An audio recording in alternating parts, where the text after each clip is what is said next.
079 327 10 10, vous envoyez un mail si ça vous tente, direct@tonefm.ch, et je suis persuadé qu'elle répondra à vos questions, d'autant plus que vous pourriez vous poser celle-là. Comment twister ces tenues avec des teintes neutres? On accueille Déborah Vouillot ce matin. Bonjour Déborah. Bonjour Fred. Alors la réponse, ce serait? Ça serait, elle est longue la réponse. Déjà, qu'est-ce qu'une teinte neutre?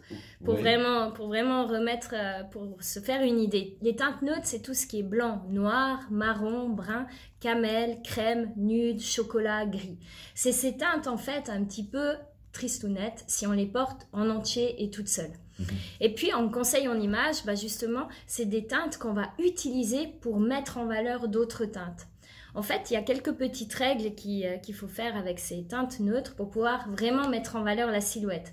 Parce que si je mets un pull noir et un jeans foncé, ça apporte absolument rien. Ça noie la voilà. couleur, mais par contre, c'est facile parce qu'on a tous un pull noir et un jeans dans l'armoire. Donc souvent, il y a des gens qui ont peut-être tendance à s'habiller de façon monotone, un petit peu avec des pièces trop simples. Et puis souvent, ils viennent me voir en me disant j'ai l'impression de toujours porter la même chose. Je suis lassée ou j'ai l'impression que j'ai rien à mettre. Et c'est là justement qu'on va intégrer des couleurs. Alors, comment fait-on? Alors, comment on fait? Donc déjà, la règle, c'est pas plus de 2 couleurs neutres.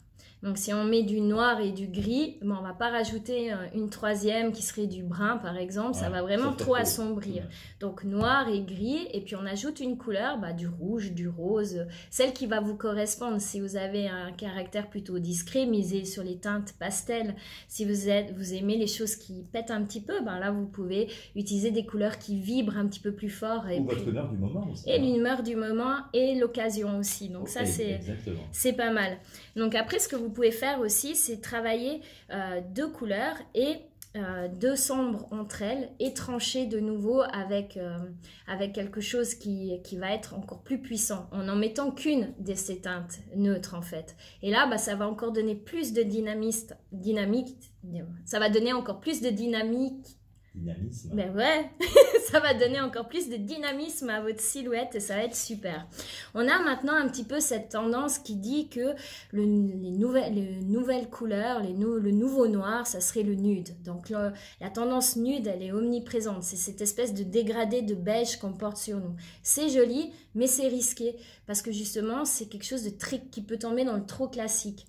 Si vous faites ça, il vous faut miser sur des beiges, mais qui vont se mettre les uns et les autres en valeur. Par exemple, imaginez un pantalon blanc, des bottes beiges, un dessus brun et des bijoux dorés. Alors là, on est dans cette tendance un petit peu pastel, nude, beige, mais on a clairement des color blocks qui sont de différentes teintes et de différentes intensités. Et c'est vraiment ça. On va bien les visualiser. C'est ça l'astuce, c'est de jouer vraiment entre le clair et le foncé avec ces couleurs pour pas que vous ayez le côté classique, le côté trop fade ou tristouné. Et puis ça va être vraiment un atout pour votre silhouette.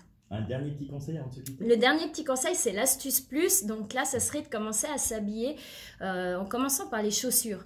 On a souvent tendance à s'habiller un dessus, un pantalon, puis après on arrive à l'armoire des chaussures, puis on se dit mince, voilà, qu'est-ce que je mets? Et en fait, si vous avez une paire de chaussures que vous aimez bien à la maison, qui est un peu originale, construisez le look à partir de cette paire de chaussures. En prenant des couleurs qui sont dessus ou restant dans la même famille de teintes. Et puis là, vous allez construire un look qui a une histoire, qui raconte quelque chose et qui a une logique. Et ça sera super. Vous avez tout noté? J'espère. Si jamais, vous pouvez réécouter cette séquence en replay. Merci Déborah. Merci Fred. À dans 15 jours. À bientôt.